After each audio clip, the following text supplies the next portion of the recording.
Agenda for today. Thank you, Mr. Chair. We actually have 3 items on the agenda. The first is a set of policies to review.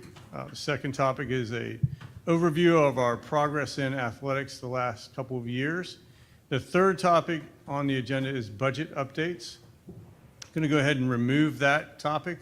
We are not going to be giving the board an update on the 25-26 budget. We were hoping to have a little bit more definitive budget projections from the state legislature, but they are still in the midst of the legislative session, and we don't really have enough concrete information to share a budget update with the board or the public at this time. So we will hopefully be able to share that with you at the next work session if the legislature gets its work done.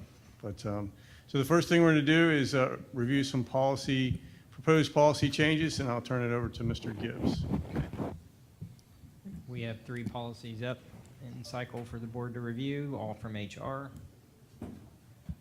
Happy to take any questions anyone has on any one of them. Board, any questions?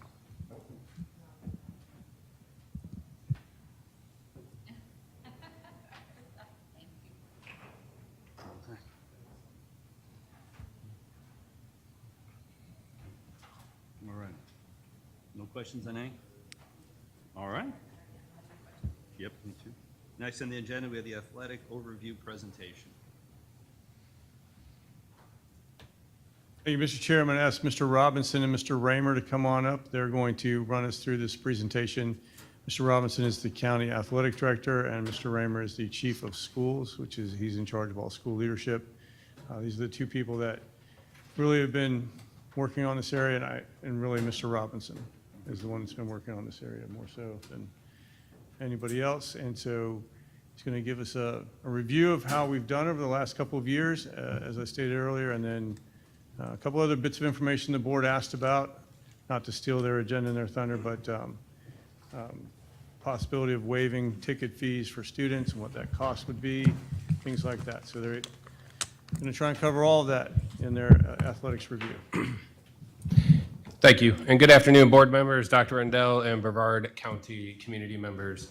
At the offsite board workshop, there was a discussion over opportunities for BPS students regarding athletics and also ticket prices for students to attend athletic events. I'm excited today to provide you with some updates on both of those discussion points. And with me, as Dr. Rendell said, I have our District Director for Athletics and Activities, Mr. Kevin Robinson. Mr. Robinson will work through our presentation, which will overview the following: current athletic opportunities for BPS students, athletic opportunities that we've added over the past year or two, a review of student ticket prices, capital improvements to our athletic facilities and programs, and a status update of where we stand with future expansion of athletics. So at this time, I'm going to turn it over to Mr. Robinson. Good evening, or I'm sorry, good afternoon. Yeah, so as Mr. Raymer said, this is the agenda of sports offered that we're going to talk about. Additions to athletic opportunities. So what we've kind of done over the past couple of years in terms of adding additional opportunities for our student athletes. Student ticket fees, that was brought up also. We're going to talk about that a little bit and data associated with that. And then we're going to look at our capital plan and school facilities and talk about a few things that have happened in that direction also. And then a couple of considerations moving forward as well. Right here, so at our high schools, we have a very comprehensive list of sports offerings. So the vast majority of these sports, but not all of them, are offered at each individual high school. So note that we just added flag football this year, which we're going to talk about later. That's why it's got the asterisks right down there at the bottom. The only 3 FHSA sanctioned sports that are not currently offered at BPS schools are weightlifting, water polo, and boys volleyball, and that's just due to mainly to facility constraints and interest levels also is a factor there as well. All right. So that's on our high school level. On the elementary and middle school level, these are the sports that we offer at those different schools across the district. So for this year, the schools that have seen the most significant expansion has been our elementary schools, obviously. So we now offer 2 sports at the elementary school level. We've got soccer and flag football. And so these are going to be 5-week seasons with jamborees, section jamborees at the end. And it was very popular, extremely popular this year. So we do soccer in the fall, and then we do flag football in the spring. And then, like I said, we divide them up into sections according to neighboring schools, and they'll get together and they'll compete against each other in like a fun kind of jamboree sort of day. The middle schools have added 2 interscholastic sports this year for a total of 4 interscholastic sports offerings with a full season schedule and county championships at the end of each sport. So the ones that we offer there, and this is broken down by academic quarter also. First quarter we have basketball, and then we offered soccer, which is one of our new sports.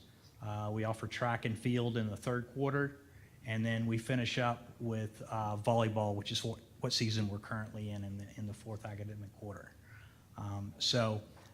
This has certainly been a positive addition to these schools, but it also requires a lot of work and planning on the part of each individual school, and as well as at the district office. So I want to thank all the athletic directors, principals, and the coaches for embracing this new challenge and for helping to make it a very successful season and venture.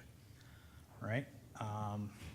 So getting into a little bit of the participation numbers right here also. Here's some data on the impacts of the athletic expansions that in our schools and the impacts that it's had.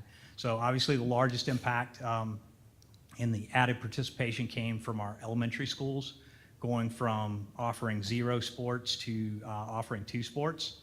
So we had 31 schools that participated in soccer with 1,238 total participants countywide, while 35 schools competed in flag football in the spring with a 1,294 participants. So the total impact was 2,532 new elementary school sports participants, and that's pretty significant.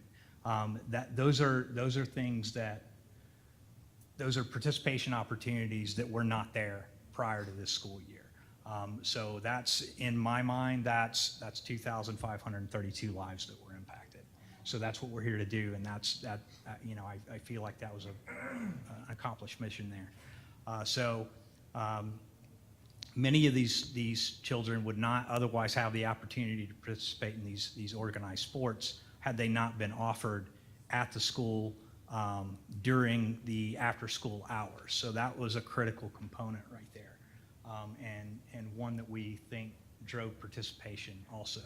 So there's not only there's a lot of activities that are offered throughout the community, but bridging that gap between classroom and sports was huge in this venture right here. So we think that's why it was so successful, and that's the feedback that we've gotten as well. So our 12 middle schools added an additional 396 participants for soccer in the fall and 184 participants for volleyball currently in the spring, for a total of 580 participants, in addition to their current participation levels at existing sports like that we've had for a while, like track and basketball. So again, you're looking at 580 lives that were impacted right there from those additional participation opportunities. So, and then in our high school level, we had 2 very brave high schools, Melbourne and West Shore, that decided to take on flag football and compete in flag football. And again, that's an FHSA sanctioned sport that was not offered prior to this year. They did this and increased opportunities for their female athletes, because that's a female-only sport, by 69 participants altogether. So that was really good, really impactful, and I want to shout out to those coaches and athletic directors also, because when they took that on, they did it knowing that there weren't any supplements available to do this. So they weren't doing it for money, they were just doing it for the love of wanting to see it get done, and due to the interest in their school. They had an overwhelming interest in their school. There was a need. They felt the need to fill that. Now, obviously, that's something that we're working on, is getting those supplements in place. But I think they were functioning on special program supplements of like $500 to $650 for the entire season, which is typically about a third of what you would see with an assistant coach, right? So a huge shout out to those guys for that. And one quick note on that one also is West Shore actually decided to, very first year, decided to go into a district. So that's very bold. Coming into the district tournament, they hadn't won a game all season. But they were the number 6 seed. They were paired up with the number 3 seed. They knocked them off. They upset them in the quarterfinals. Then they had to take on, in the semifinals, the number 2 seed and let's see, the 3 seed was from Lake Placid. The number 2 seed was from Avon Park. So then they took on Avon Park, beat Avon Park, very first year, made the district finals against John Carroll. Now, unfortunately, they didn't win in the district finals, but to make it a run all the way to the finals when you're coming in, brand new, and just unbelievable, just an unbelievable story of perseverance, and those ladies did a really good job there. So just wanted to kind of highlight that one also. So next up, I want to look at a couple of things in review of this year. So here's a snapshot of the success that we've had with our athletic programs so far this year. Our teams have won 36 district championships overall. And bear in mind, when you see these numbers, these only represent fall and winter, because we're still in spring season. We're actually, right now, we're going through state series in spring. So those results are not even totally in yet. So this doesn't include those spring results. There's much more to be added on this based on what we have in history and everything that we have going on. But there were 8 region championships, and we had 4 state championship teams there as well. And overall, 54 individual state medalists, including 6 individual state champs. So that just shows, it's a testament to how strong our county is when it comes to athletics. And I can tell you that on a personal note, when I go to meetings around the state, people recognize that. They know that. They know that Brevard is a force to be reckoned with when it comes to athletics and our teams and that kind of thing. So they're well aware of that all around the state as well. Okay. So next up, talking about student ticket fees and revenue. This is something that, at the request of Dr. Rendell and the board, my office coordinated the collection of student ticket data from all 16 high schools, as well as ticket data from across the state in terms of like prices and things like that. So what we found is that when the state was polled, out of all the responding counties, that the poll data showed that Florida, that Brevard was the lowest, had the lowest ticket prices in all the responding counties across Florida. There were some people, so typically how you divide it out is you got football tickets that are on a per person basis, regardless of adult or student or whatever. And then you've got all other sports are going to, have a variation there between the adult and student tickets. So there were I think there were about 2 other counties that had a $6 football ticket per person, but we were the lowest when it came to all the other sports, at $5 adults and $3 students. So they were much higher, and had gone through many more ticket increases than we had. So our ticket fees have not seen an increase in a very substantial amount of time. And a lot of that's because we've been able to keep our ticket prices down for that time period with the help of millage funds paying for the officials in the recent past 2 years. So that's really helped us out. So the idea there is that, you're kind of passing those savings and the money and spreading that around by keeping your prices down rather than increasing those. So not only do our schools and our athletes get to benefit, but also our fans, our spectators that support us, we think it's important that they're able to benefit off of that too. Now, out of the student ticket revenue data that we collected in basketball, so at the time of the request, it was approaching winter season. So we chose, after much conversation, we chose to have basketball as a sport where we decided to collect sample data on ticket sales. We thought it would be pretty equal. You've got boys and girls. You've got a pretty good sample there. So once all the data was in from all schools, we found that over $75,000 combined from all 16 schools was collected from student ticket fees. So that's a very substantial amount. And this is only for basketball. So again, that doesn't include the $6 tickets from football that you sell to students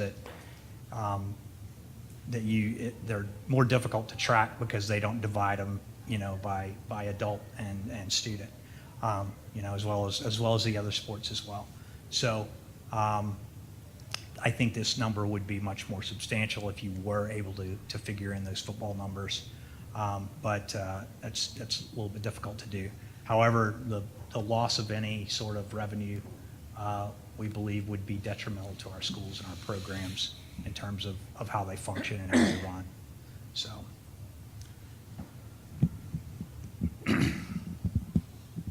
So moving forward to capital improvements. Yeah, just quick, do you want us to ask questions as we go, or do you want to wait till the end? What do you think, Ms. Robinson? Should we take a I- pause? We can pause and ask So questions. on this, I'm assuming we're going to have more questions. This is going to be some of our question area. So, Okay. Mr. Thomas, you want to? Sure, Go ahead. you know, I appreciate it. I'm assuming, as you already mentioned, that the ticket sales or the income from that's a huge piece of paying for operational costs. Yes. And I was curious what the average ticket price is outside of Brevard County compared to what we pay or we charge. Okay, so, so I can give you some examples. If you're looking at football ticket prices, so Alachua is $10 For adults. per adult, for everybody. Students as well? Students and, yeah, everybody. So Charlotte is $8, Citrus is $8, Clay is $10, Collier County is $8, Escambia is $7, and Hernando is $8, Hillsborough is $7, Lake County is $8, Marion is $10, Martin County is $8, Orange County is $9, Osceola is $6, okay, so they're in line with us. Pasco is $6, they're in line with us also. And then Polk County is $6 as well. And then you go $10 for Sarasota, $10 for Seminole, $10 for St. John's, and $8 for St. Lucie County. So there's us. Is there any, so I appreciate that. Is there information as far as attendance? How does our attendance, number one, compare to what our attendance has done over the past several years? Is it up, down? I mean, I know at the collegiate level, it's gone down over the years. How is our attendance compared to our attendance in the past? And how is our attendance compared to those other places that charge more? So comparative data across, if I'm hearing you correctly, comparative data across the years, prior years? For us, and then how do we compare to other places that are charging more? Yeah, I don't have that data. I don't have all that, so. How do we do you know how we stack up attendance-wise in our own house? As far as, are we increasing, holding it steady, decreasing? I would say it depends on the time period that you're talking about. If you're talking about like from, and I'm just going from memory here, but if you're talking about from like, say, 20 years ago, 15 years ago, that kind of thing, I don't think the attendance is as high as it has been in deep years past. There's a lot of different reasons for it, and there's a lot of speculation as to why that might be. There's so many things available. There's so many entertainment sources available. For example, we're playing right now, literally right now. I think, no, actually, the game is at 2:30. But Satellite's playing down in Key West, right? So there's been a lot of buzz going on about that. But they expect to have about 5,000 people at that game, at a baseball game. Wow. During the week. They're a small community. There's not a whole lot else going on in Key West, I don't think, in terms of entertainment, that kind of thing. So they really tend to rally around that community. So again, it's specific to different communities. It's to different sports. I only have one last question. Is there anything that correlates, or from your experience, anything that correlates our pricing compared to our reduction in attendance over the years? Does that have any correlation? Or do you think that that if we were charging charging 0, charging 6, or charging 10, do you think that would have a significant difference in attendance? I think a raise in fees would obviously have an impact. How long would it last? I don't know, like, it depends on the memory of the, the individuals, and plus they tend to get adjusted and that kind of thing. I think that a lot of the people in Brevard, they get used to what they've got right there, and an increase, can hit hard for a little while, and then maybe it kind of goes away. Okay, Yeah, that's Thank just you. my opinion, so, appreciate it. yep. Mr. Chair, if I could, Mr. Thomas made a comment at the beginning about, is this some of the funding for our athletic programs? Mr. Robinson, ticket revenue is all of the funding for our athletic programs, aside from what we contribute with millage for the officials' costs. Everything else, the school operates their athletic program is based on ticket revenue. Yes. There is no seed money from the district or anything like that. So all of our athletic programs basically operate on ticket revenue. And can I have a follow-up question? Sure. There are booster clubs or whatever for each high school. that Absolutely. help contribute to that, but. Yes. Okay. Yeah, but I just want the viewing public to understand that this ticket revenue that we're talking about, that's how we fund all of our athletics, aside from officials' costs, which for the last 2 years we've paid for with the voter-approved millage. Thank you, voters, for that millage for enrichment. But in reality, there is no budget for athletics in the district budget. It's all ticket revenue. So, Yeah. Ms. Campbell? In the years just prior to that, we were using ESSER funds to do the same thing.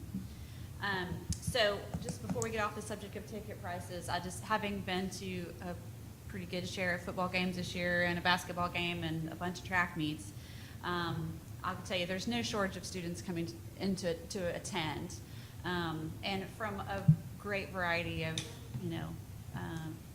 demographic backgrounds. I think when we had the conversation, if I recall, it was we wanted to increase student participation, student attendance, and I think from what I've seen in the events that I've been able to attend, I don't think it's the ticket price that gets in the way. I think it's just lack of time, maybe transportation, because if they don't drive and have to get back, busy schedules and things like that. So, and some of this, football is easy; it's one night a week. But you get to basketball season, volleyball season, you got multiple games a week, and baseball, and you got to travel so far. So, I don't think the student. I think we need to. I would suggest that we need to leave the student ticket prices the way they are, because of the revenue source, and and just really.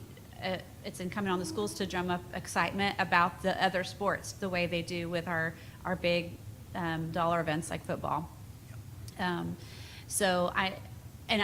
biggest thing I think that has been the game changer is not just students but adults also who don't carry cash. So the game changer, being able to use GoFan and have people being able to, even on site, if they didn't know ahead of time, have a QR code, buy a ticket. I can't tell you, having worked concession stands a whole bunch at football games, how many kids come up and say, "Do you have Apple Pay?" No, we do not have Apple Pay. And so then they walk away so sad because they can't buy any snacks because that particular school doesn't do Google Apple Pay, even though some schools do. But I think that has really been the game changer in making things accessible, because every student, that I'm seeing has a way to pay digitally. So I think that's made a big difference, not just for students, because adults don't carry cash anymore either. So I'm glad we were able to make that change a couple years ago, but I think we just need to leave it here. If you're not making a recommendation for not just football, ticket increases, other than that, but at least to keep it the same, I am in support of that. Yeah. All right. Ms. Okay. Ray? I had a question because I did the math and I'm like, I just want to ask. So this looks like approximately 24,678.333 tickets sold. So I'm not sure how that didn't come out to an even number because you were looking at student ticket sales only, correct? Right. All right. Would you say basketball is the second highest attended sport that we have in Brevard County? Or did you look at how many people are attending this sport versus other sports? It depends. So obviously you're talking second highest behind football. Football. We know right? football is usually the one that Yeah. drives a lot of the ticket sales. Yeah. It's I would say if you're talking about attended by students, right? By students, yes. Probably. It's probably right around there, I think, but I think that was, that was more of a timing thing, the data request came in. Okay, Trying to well, I mean, think. it's interesting to see. I mean, it's a lot of money, obviously, that it's generating for 16 different schools to disperse amongst them. So when we originally talked about this, we were talking about the idea of like wanting to drive student enrollment at the sporting events, right? Because we want our students on our campuses, and that's the safest place they can be and get involved and hopefully maybe inspired to run and try to be on a team of some sort. What about the idea of, I know they do this for grandparents, I think they call it the Legacy Pass? Legacy Club. A Legacy Club, okay. What about the idea of a season ticket holder, quote unquote? Like, that's something we maybe want to toss around to students as an idea, something that, a one-time fee that gets you into as many as you want to for the entire season of sports. If they don't go, then obviously they don't, they're not there, but it's just something I was kind of tossing out there. One of the other things I had was about one of the other slides. So, Mr. Chair, would you prefer me to wait till the end, or is it okay to go ahead and ask? I mean, this is a good time. The previous slides about the middle school sports. Yeah. Yep. I just wanted to ask this question because this has been asked of me. Right So here. we have these junior, senior models in Brevard, right? And so our junior, senior models are really great because it allows our juniors to have access to some sports that maybe aren't, with only having soccer and volleyball at the middle school. Well, no, they have 4, sorry, that's not correct, sorry, the slide before, but they only have a few options available to them. But when it comes to like volleyball, I'm gonna use this one because this one was just recently brought up to me. They said, well, why aren't we playing Space Coast? I'm like, well, it's a junior, senior, so they're playing on the regular volleyball season. So just something to kind of consider, because we have several junior, seniors with Cocoa Beach, Space Coast, so there's a lot of them. Those seasons run different time frames, right? So the number of participants that we see, like in volleyball, for instance, you didn't consider any of the junior high students that are playing it at a junior, senior school already, No. right? No, Okay. that was in addition to these, so if you go to this slide, those numbers right there that you're talking about are just strictly out of those 12 middle schools. Okay, So their participation numbers at the junior, senior high schools get counted with already with the high schools. with the high schools, I know, and it's a very complex thing, and Right. I don't necessarily know that I have a solution on how you work through that, but I do think, hey, something to consider, because we do have middle schoolers that are playing sometimes on JV teams, sometimes even varsity teams, Yep. depending on their skill level, and those students probably should be playing with middle school teams, right? They're middle schoolers, even though they're in a junior, senior. So just something to kind of consider and think about moving forward. Yeah. I wonder though, because the opportunity to play on a high school JV team for a middle schooler, I think, is more exciting than the Oh, no idea doubt. of getting to play against your peers, because, that's one of the advantages of a junior, senior high. So I don't know that those students would really want to not be on the high school JV team as opposed to. No, I'm sure they're gonna pick the JV high school team all day long. Like, I Right, have no right. doubt about that, but I'm just thinking even for having more teams available to participate in competitions, so like soccer and volleyball, these two that were just recently added, if there was a way to have a team that ran, it's a separate season, now that's where it gets a little funky. I don't know how that would work, but. So I think so let's take volleyball for instance. My daughter played volleyball, and she tried out when she was at Cocoa Beach, she tried out for the freshman team. Right, And the vast majority of the girls that were on the freshman team were middle schoolers. There might have been, like 1 or 2 like actual freshmen, but the vast majority of the freshman team was middle schoolers. So, so when they were playing against other junior, senior highs, we found out it was kind of similar. Yeah. So that freshman game at a junior, senior high is really kind of more like a middle school team. If you're a regular 9 through 12, then it's all freshmen, but they also have bigger populations, and that's why the junior, senior high schools they'll tend to gravitate, and that'll be more of a developmental team, that 9th grade team. Right. And they'll gravitate towards there and have more middle schoolers in that quote freshman team. yeah, Right, so the other part to that is too, if you're looking at different levels, they have to compete within that season in order to be able to compete up levels. So if you've got like a middle schooler that's playing freshman volleyball and they're really good, and in order to move up to JV, it has to be within that same season, right? So if they played outside of that season, like in this case, volleyball in middle school is in the spring, right, then you would have to choose one or the other. and that's by FHSA policy. You'd Oh, have wow. to choose one or the other. You'd have to either, and that's why in the junior, senior highs, we also go middle school basketball in the winter, in the early part of the winter. So we'll situate that in the early part of the winter so that they can, if they're good enough, they can play up on JV, right? And there are some cases where that is the case. But it allows them to move levels as long as they don't exceed their 25 games limit per season. So, Okay. yeah. This is obviously far more complex than I thought it was going to be when I Oh, brought this that's conversation, but it was just asked of me recently, like, hey, you know, we're playing volleyball at Madison. How come we're not playing against any of their schools? And I'm like, well, partly that is because of the junior, senior for Space Coast, and then, you know, Cocoa also same thing, so. Yeah, they wouldn't be allowed to do 2 seasons. Right, of okay, ball. makes sense. It's Yeah. complex. It's never quite as easy as No. just a simple, just play each other. I don't know, yeah. Yeah. Thank you. Yep, All right. no problem. Susan? Yeah. Mr. Thomas, were you asking all those questions to try to figure out a way to get higher participation inside our schools for athletic events? Is that what you're trying to do? Well, there was a couple of things behind it. One is I know that with rising costs, in the back of my mind, I'm not sure that the current ticket prices are going to be able to cover the operational costs. And I was just curious if how the ticket prices affected attendance, if there was a correlation or not. When I was a teacher, we used to, many of the games that we would go to, I noticed that participation in the student was not as high as it could be, right? So when I was at O'Galley, we created something called the Commodore Crazies. So myself, along with 2 other board teachers, decided to create like a fan group. And what we did was we had them come out, we cooked them hot dogs and did all this stuff. And there wasn't a game that half the stadium wasn't full. We would go to away games for volleyball and pack the whole place, right? So there is a way to do it.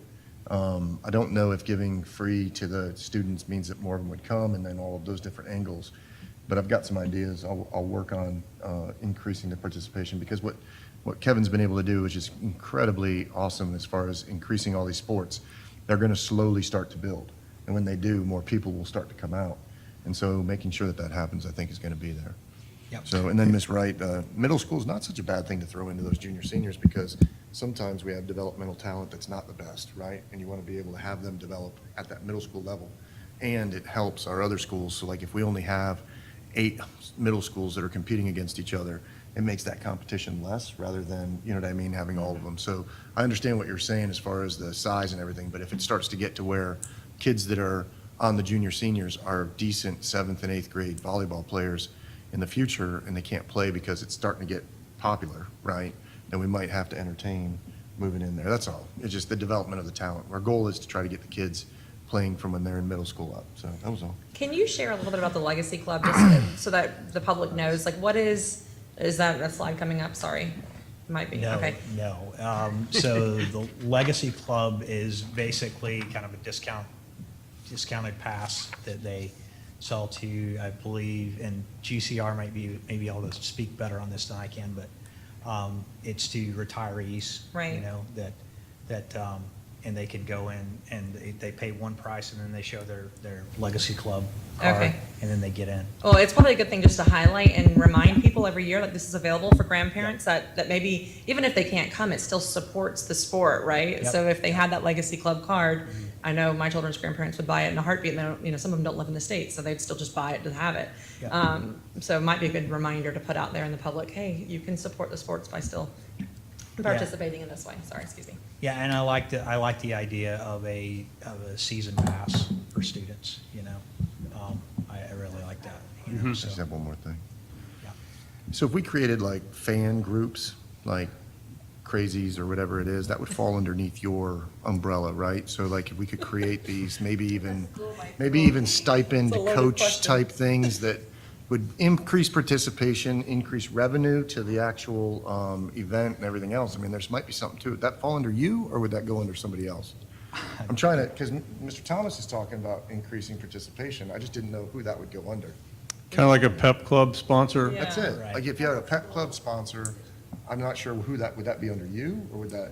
Well, if you, 'Cause I was if thinking about you, going to yeah, my if schools you, and creating pep school sponsors and Any- another one. I got 22 of them. so any type of club like that, yeah, that would fall under my realm. Yeah, and at the school level, it would fall under the realm of the athletic and activities Be like a director mini at the school. PTO among kids. Be Yeah. real fun. You don't have to call him crazy though. I mean, he's like, I don't know if I want to take this club. I'm not sure. So. That's also a school by school. A lot of times your school leadership, SGA, other school leadership will take on having a, student section at certain sports. So, Ms. Wright, your question on is basketball the second highest revenue sport? It's going to depend on what school you're at, right? We saw some schools bring in 7,000, 10,000. We saw some schools bring in 2 to 3. But you may flip that at the school in volleyball, it may bring in 7 to 10 and instead of 2 or 3. So really depends sometimes on school, athletic success, right, and how the team is doing. And then do you have somebody leading a student section? Those are starting to become more popular. If you've been to games, you see a lot of theme nights, right? Like every game has a theme. So that's a way to generate interest and generate the revenue for the school. So Kevin and I have talked about a potential season pass or a potential year pass. Other districts do participate in something similar to that, so we have a little bit of information on that. So that would be something that we're going to continue to consider. Is the lettering only with FHSAA sports, or are they with, like, anything? Like, can you get a letter for a pep club? All right. Mr. Chair, I did have one other That's question. going When to he's- be, when- I think that's going to be a school-based decision. C. Really? All right, so, thank you for bringing, eventually we got to the season pass. Yes. I'm big on that. With the digital pay, we've talked about, paying at registration time, but passes for multi-level passes, like gold, bronze and silver, whatever it might be, silver and bronze. For students, for families, for individuals, I mean, during registration time, get it when that credit card's out, and, we can have that money up front. I think parents would be more than happy to do that.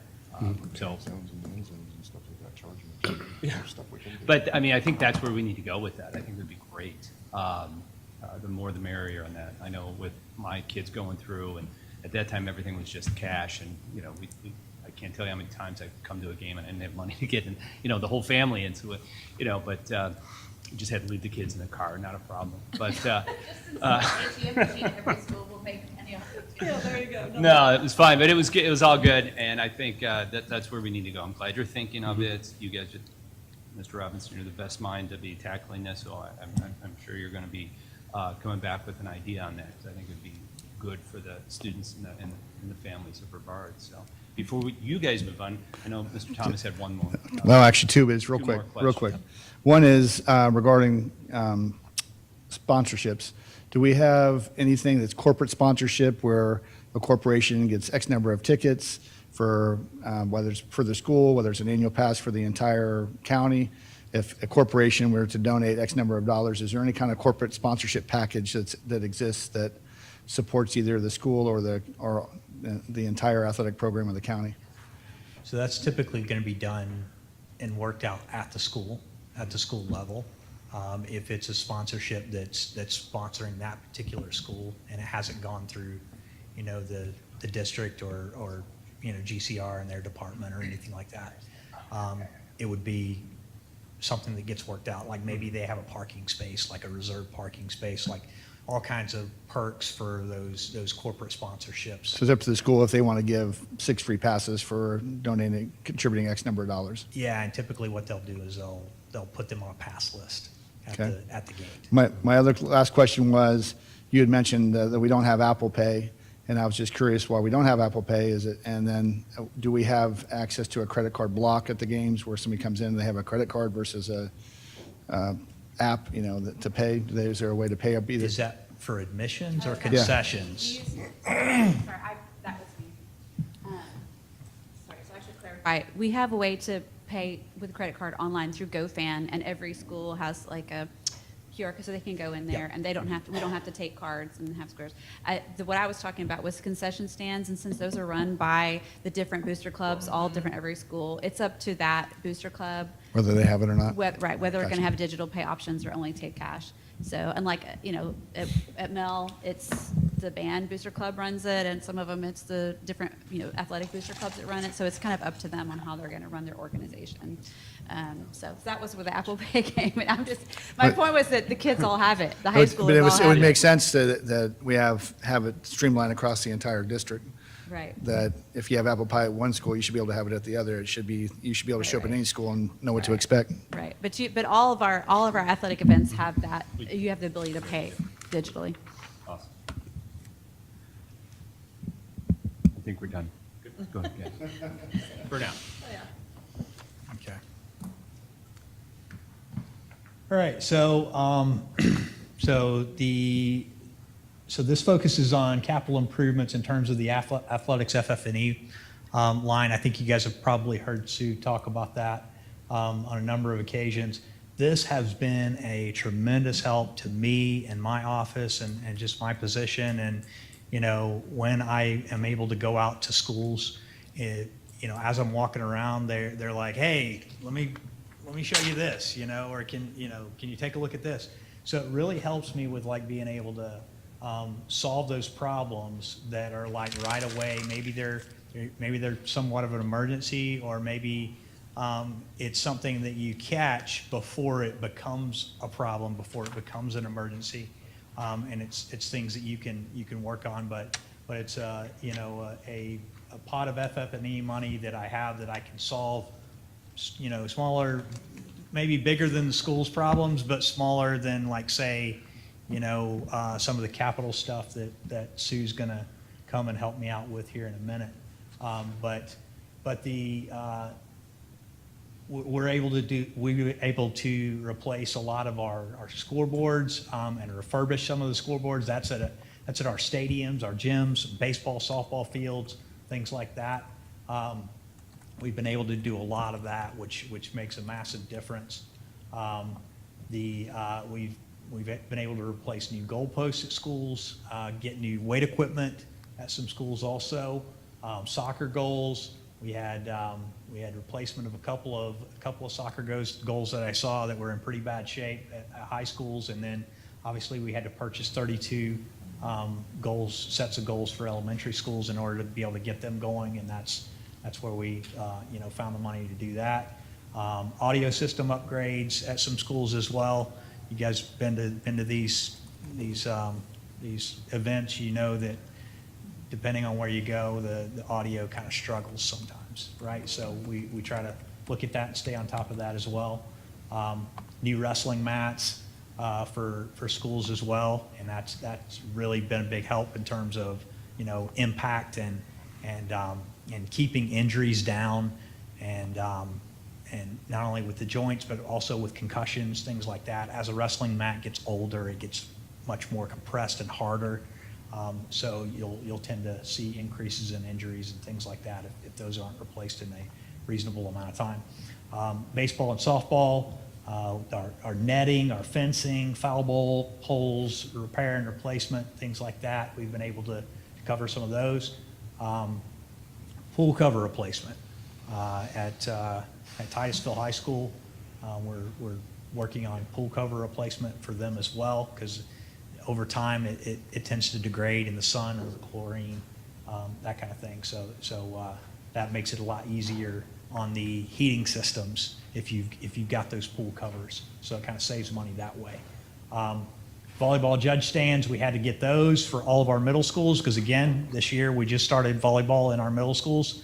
So we got to have a place for our officials and judges to stand, you know, at the net height. So we're able to do that. And then just, you know, odds and ends, miscellaneous things like that.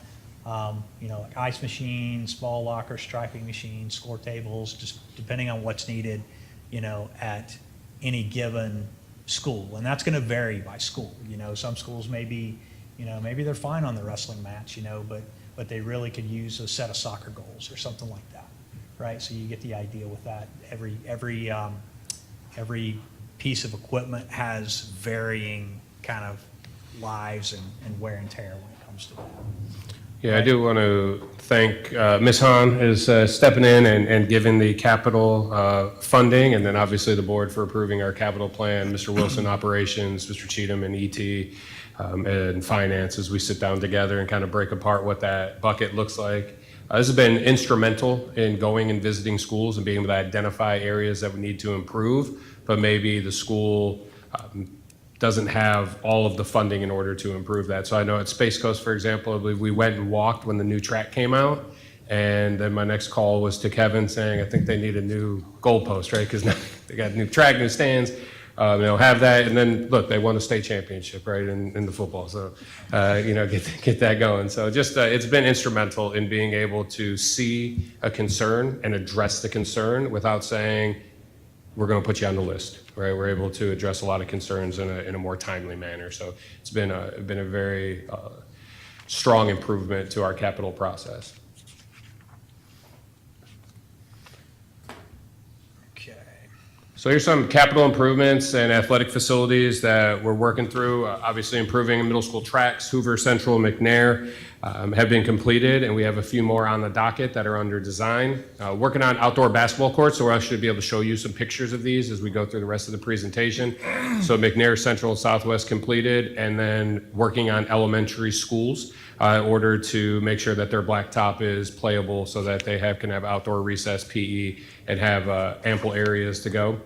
Tennis courts with Heritage and Vieira, we'll show you pictures of those, and then we have a couple more under contract and design in order to start the process to improve those areas. Our beach volleyball is becoming much larger in Brevard Public Schools, so we're adding some beach volleyball courts and making sure that we have those opportunities or at least hub centers for schools to participate. Prior to putting these on campuses, our teams were going to local parks, maybe the beach, and we know that there's a lot of variables that go whenever you're going to those locations. And then baseball, softball fields, and making sure that we have some safety things in there with the laser grading, that fields are playable.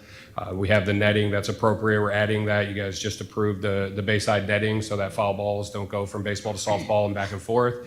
Keep people safe. But the other thing that capital improvements do for our schools, it gives us an opportunity to host more events, which then can in turn bring in more revenue, right? We want to bring people to Brevard Public Schools and showcase what we have. So if we're holding a holiday tournament, if we're doing something a little bit extra for that season, that we want to have the facilities that make people proud. And I always wanted to have a facility of my own where when somebody walked away, they thought to themselves, man, I really wish I had that, or that looked really good. So that's another capital improvement avenue that we pursue, which then in turn helps the schools as they can potentially host more events or have a facility to do that. So some of our more capital improvements, a few more of those, locker rooms. So I'm sure that if you have students in BPS, you've probably heard about some of the locker room concerns. Safety and just space and utility of utilizing those areas. So we have some locker room renewals that are completed and some other ones that are currently under renovation. So those are top left. Adding the new pool heaters, quite extensive and expensive, but at the end of the day will be cost savings as we start to upgrade our facilities and start to upgrade what we're using in order to enhance those facilities for our utility purposes. Press boxes like astronauts. We have some practice fields that are going on that are being improved to make sure that they're safe for our players and also provide an opportunity for the school to be successful. So a lot of these areas could be potentially multi-use, right? So we can not only use them for athletics, but we can also use them for academic purposes. And then acoustic panel upgrades. So we had a couple schools that when you walked into the gym, there's a little cause of concern of what those were and how old may they be, and upgrading those in order to make sure that they're soundproof, but also aesthetically have the opportunity for students and staff to be proud of their facility. So upgrading those as we are going through the process. So there's some more capital improvements that we've had. We are starting a stadium lighting LED upgrade. So we're starting with Cocoa High School. So we're looking at updating the stadium lights to LEDs. This will also be hopefully a cost savings as we look at utilities moving forward, because going from the old type of light bulbs to the new LEDs, and then obviously bleacher repairs and bleacher enhancements. So some of our schools have the much older bleachers, so maybe the original wooden ones that were put there when the school was built, and they aren't always in what we call the best condition. We talked a little bit about student sections. So I remember as a principal, every once in a while with a big game and a lot of students, that the bleacher, student coming up afterwards and saying, hey, by the way, that go up to the bleachers, the middle one, it's a little cracked right now, right? Because they got excited during the game, they're jumping up and down, things like that in the gym. So enhancing the bleachers for safety, security, and also making sure that they are upgraded to the latest and greatest, which gives us opportunities for success. So some of that bleacher renewal is completed and some of it's still under construction. So we'll give you a couple pictures. So there's some upgrades to some of our scoreboards that have been put in. So really excited. As you see the logo on it, like looks really good, makes you proud to be a part of that team or part of that school. The left side of these pictures is going to be the old and the right side is going to be the new. So this is our new track at Central Middle School. And we have our basketball court renewal at McNair Middle School. So we have that right there. And I want you to also look at the fence in the middle, the hoops, the nets, like all that stuff being a place that kids can be proud of, that they can go out there and really have PE.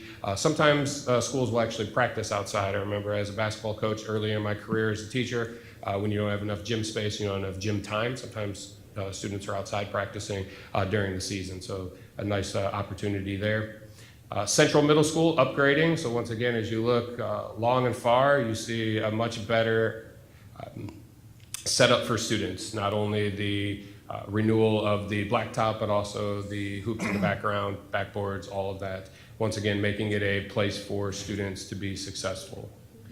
Southwest was another one that we had completed over the summer and was ready for the start of the school year. So once again, very excited as that could be an area for students not only throughout the day, but also for extracurricular opportunities.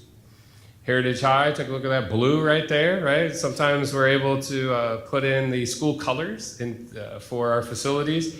Looks really good. So Pops, once again, if you look to the left and you're thinking to yourself as a tennis player, is that really where I want to be a tennis player? And then you look to the right and you're like, wow, this could be a place I'm proud of. This can be a place where our teams can get better. Our students can really have ample opportunities to increase their game and make them the best version of who they are right now in that sport. And then right there with Vieira. So once again, just the original to the left and then the enhancement to the right for the tennis court renewal. So really excited about the capital projects that have been able to complete. Once again, most of these are not capital athletics FF&E. This is Sue's team going out there and really making it work with the facilities department, identifying needs. They have comprehensive documents that outline prioritization of who gets what when, and making sure that we're out there and getting some of these projects done in a nice time frame for students, coaches, stakeholders to be a part of.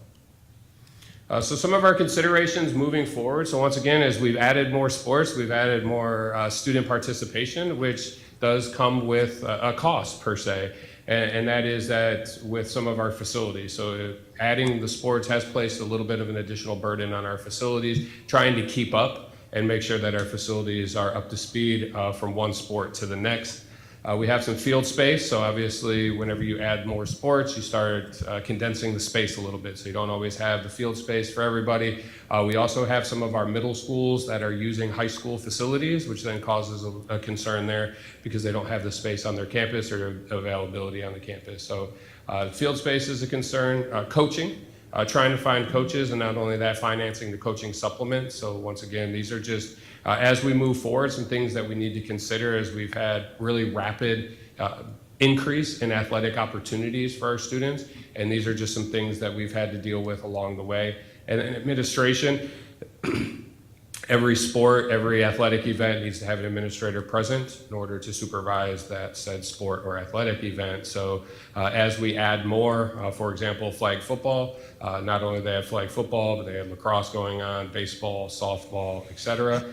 So you have to have an administrator every one of those events. So depending on the athletic director's scheduling, you might have a night event or a weekend event with track every day of the week plus a Saturday. An administrator has to be there, athletic director has to be there in order to oversee that, to make sure supervision, safety, and everything is in place. So we do have some challenges that we've been looking at and trying to work through. As Mr. Robinson said, with the coaching, sometimes the supplements need to be added for our sports. We had brave souls in flag football that took that on without a supplement, and really did that for our students and our student athletes.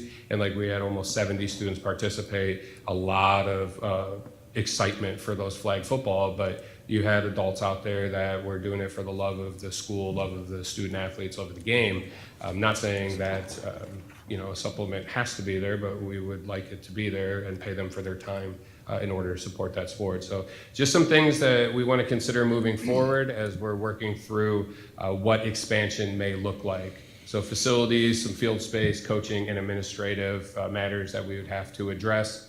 And then we have gone through a pretty rapid expansion, right? 2 elementary sports this year, 2 middle school sports, flag football is the pilot, which, most likely will only grow from here. So this may be a period of adjustment right now where we take stock of where we're at before we start moving forward, right? So a good opportunity for us to really see, are we offering the right opportunities for our students? Are they at the right schools? Do we have everything in place in order to maybe have a expansion moving forward in due time, but not necessarily tomorrow?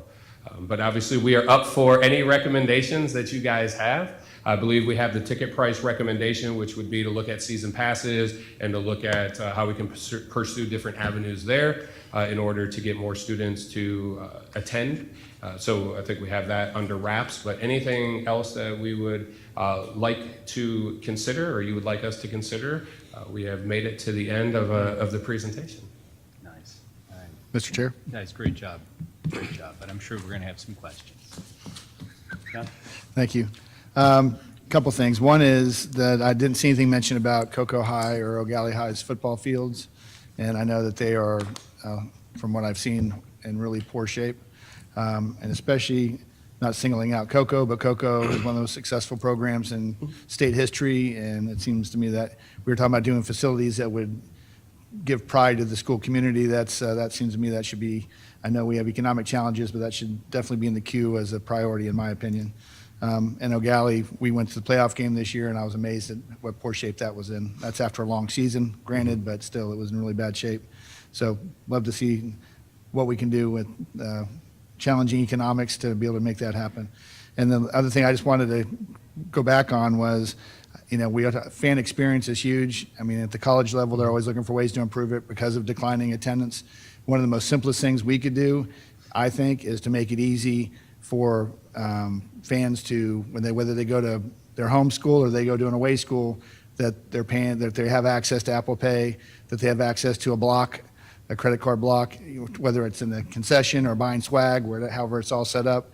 But I know that there's different groups that handle each of those for each school, but maybe we could make hey, here's how you do it, here's the easy process. So sometimes those things seem a little challenging to somebody that's not familiar with those. So if we could, here's a 1, 2, 3 step process to be able to do it, encourage everybody to do it, I think that would help improve the fan experience going between our schools. And I think that's a simple fix that might be able to help, keep people coming. Yeah, so we can definitely look at uniforming that so that when you go from school A to B, however further we go down that list, that the experience is similar. But unique in its own right. But similarities such as how we purchase tickets, concessions, et cetera. With regards to the Cocoa and O'Galley fields, I believe whenever you get the capital plan, you will be able to see that there's some things built in there to potentially look at those options moving forward. I don't want to speak too soon because Ms. Hahn really oversees that, but I know that through our meetings, that may be something that is put on the table for you guys to take a look at with capital planning. Thank you. Ms. Campbell? More questions, but I wanted to say thank you to Mr. Robinson. I appreciate your leadership over the last couple of years. You are the man for the job. And particularly when people reach out to me about athletic questions, and I happily forward them on to you, the way that you have handled each one of those, and you always seem to be up. You're a step ahead because you're already aware of whatever the situation is almost every single time. So I just want to thank you for your leadership in this area in particular. And especially considering all the asks that we've put on this area in the last couple of years. So thank you. Thanks. Ms. Wright? Well, thank you. I'll just echo the sentiments. I appreciate all that you're doing. It's exciting to see the participation that's increasing there. I think the season pass holder could be a way to generate some more revenue and maybe hopefully more participation as well. So looking forward to expanding on that. But thank you for all you're doing. All right. Interested. So I just wanted to take a second and say thank you. Sentiments as far as you, Mr. Robinson, is you've done an amazing job. And I know we're all a little bit crazy up here, and we call you with they all call you and ask you to expand the sports as much as possible and ask you, especially Ms. Campbell, I know she calls on a regular basis to try to get more sports available. I know that she's out of control with that, and I just want to say thank you for dealing with her on a regular basis. I did want to say, well, just so that the board understands, is that there's a lot of outside organizations like AAU and others that are interested in trying to host some things like tennis, wrestling, stuff like that at the elementary school level. So I'll be working with Mr. Robinson on that. The idea is not to take up any of the facilities to where it's like taking up a field that it's tearing up or anything like that. But if we have facilities or if it's off-site and they can go play the sports, why not allow those sports to be run through the AAU like a club? And then in the future, if we want to take them on for our schools, it'd be there. What about pickleball, man? Listen, Can you clarify that question? does FHSAA have pickleball? I didn't see it up there. I They heard do that they were not. moving on it or something like There, that. at our last meeting, there was no, how should I say this? There was no Interest. move to make Okay. pickleball an officially recognized sanctioned sport within the FHSAA, because that question has come up. I It actually I had has. heard it's rolling, rumbling and stuff like that. Yeah. Mr. Susan, we didn't see kart racing either. That actually is happening, just so you know. I'll make an announcement later on today. That actually, we worked that out, so that's going to be fun. How do we find out if our school district is the best in athletics in the state? How do we do that? Do we average how many state championships we have versus how many students kind of stuff? Yeah, you could do that, but also, it's, if you just do it on a straight numbers basis, there's a lot of the metro areas that have a lot more schools than we have. Right, Miami has I think if you 430 did it on a schools. per school basis, almost like a per school basis, like a per capita type thing, I think that would probably be the They don't best. already do that, though. They don't already do that, no. I mean, you can go through the archives of the FHSA and then nail it down to specific counties and then break it down by, okay, the average number of state championships per average school equates to this in this county. Do they have That- it broken? That could be something that you could statistically look at, Okay. to see how, Because I'd argue we're pretty close, except for like the one school that has, one county that has one school that wins a state title or something like that, you know what I mean? yeah, but I mean, they're yeah, so, yeah, and obviously with your larger school districts and your larger counties, you're gonna have a lot of success within those counties, but it's because there's a lot of people there, there's a lot of schools, and without getting myself in trouble, talent has a way of concentrating. Yeah. And especially those metro areas. Talent has a way of kind of concentration. Yeah. Trading itself, And then when we were talking earlier, I got off on the pep club thing. But for seriousness, there might be an opportunity to create seating inside of a school that you charge a little bit extra money where they get their own seat. We did that before. So where we would say, like, these are all the parents' seating. You don't have to worry about getting here in time. You've reserved this seat, but you pay $15 a meeting for it, stuff like that. That works out pretty good. The other thing is there used to be like dads clubs, stuff like that when I was in there where the dads would all get together. They would charge a certain amount of money and there was things like that. So there's some outside the boxes. I did want to let everybody know that TDC meeting that we had with the cities, the counties, and the Tourism Development Council and everybody else was very, very interesting. They're all excited about moving forward. So we may see a little bit of help coming in on the tourism development side and collaboration as far as use of our facilities. If you guys ever want to meet, you can come to any of those meetings. They're noticed for all of us to go. And then, let me just see here, make sure I have all my notes here. I think I have a couple pages right here. All right. Now, Kevin, I just want to take a second and say thank you so much. I appreciate you, man. You've done a great job. I appreciate that. Thanks, And man. I also want to say thank you to you guys because, without you guys and the support that I have, from what you do, I wouldn't be able to do this. I'd be spinning my wheels and we wouldn't make any progress, quite frankly. And I also want to make sure that you understand that I'm just a figurehead. This is not me. This is a whole bunch of people in the Brevard County. It's athletic directors, it's principals, it's coaches, it's parent volunteers, it's student athletes that all make this possible. With me, I'm just trying to kind of keep it together, and it's like a little bit like herding cats sometimes, but, you know, I'm just trying to keep it together and get it going in the right direction. And, you know, those guys are the real heroes, and they're the ones who really get the job done and really do good work. So it's important that they get the credit for it and not me, so. And you're bringing forward a bunch of these improvements as far as the costs for them and everything else in the future? Yes, Before- I'm sorry. Before this budget, you're going to bring forward something that's going to be the enhancements for possible ADs and all this other stuff for the budget coming up? Possibly increases in coaches' So- stipends and stuff like that? So you're talking about the budget talks, and. Yeah. Yeah, we've put a lot of. That'll come stuff later in. on. Okay. Yeah, But you guys we've got put a lot of something stuff brewing. into the budget. Okay. Yeah, those considerations that Okay. I think you're talking about. Yep. Yeah, we've put a lot of that. They have to come to us and stuff like that. I just want to make sure we're on pace, Yep. that's all. Yep.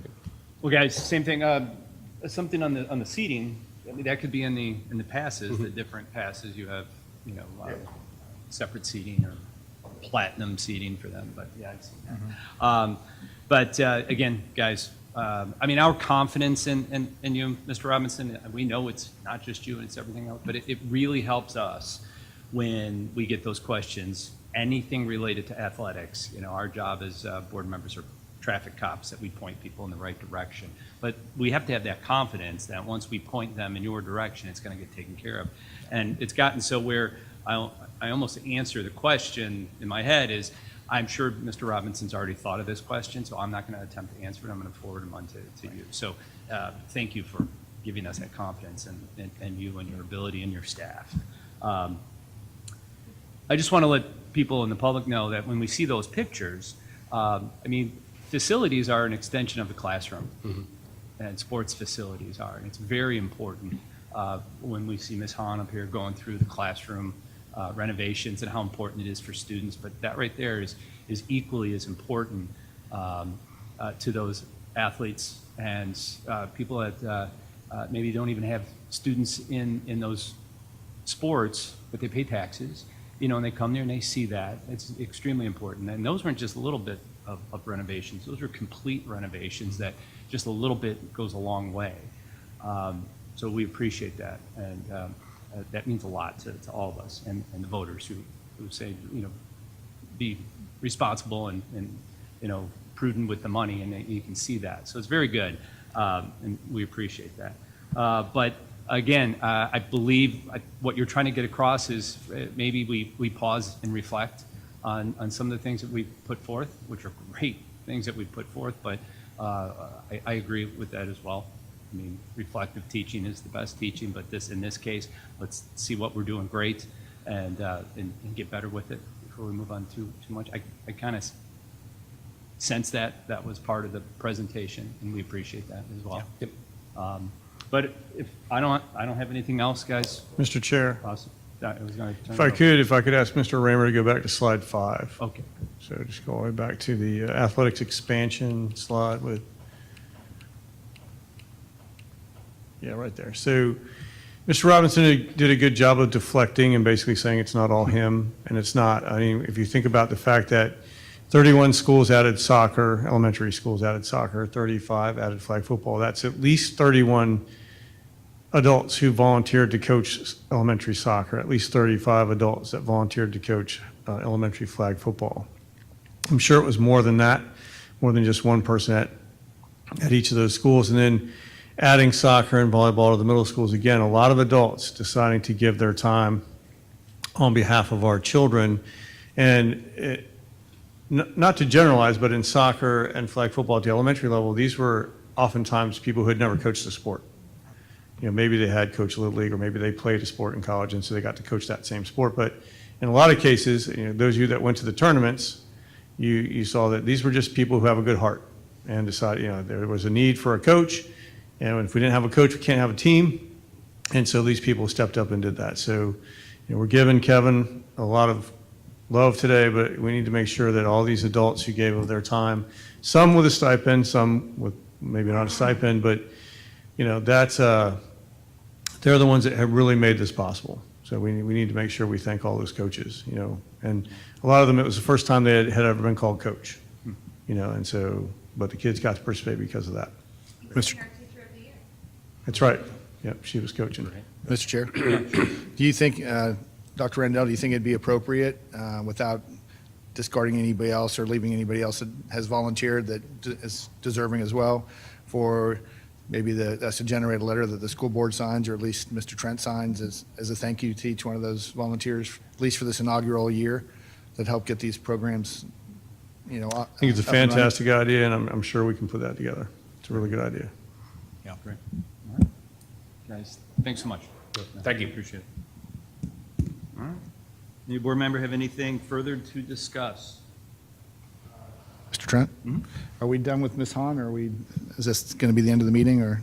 Yeah, I think we're at It's the last topic that we have to cover. last topic. Okay. Then I do have one thing. So if you guys recall, on January 14th at the work session, I brought up the idea of having invocation at our school board meetings, before our school board meetings. And then Mr. Gibbs on April 4th sent a memo out to the school board providing his research on what he found, how to do it legally and constitutionally and without getting in too much trouble. So I don't know if it's necessary for me to hand all these out, or if you guys want to, but I have a copy. But I'd like to make a request that, without objection, that we have Mr. Gibb prepare a draft policy modeled after the policy adopted by Miami-Dade County that would allow for the inclusion of invocations at our school board meetings. This draft should ensure full compliance with constitutional principles, including those established under the Pelfrey test and relevant case law. Oh, thank you.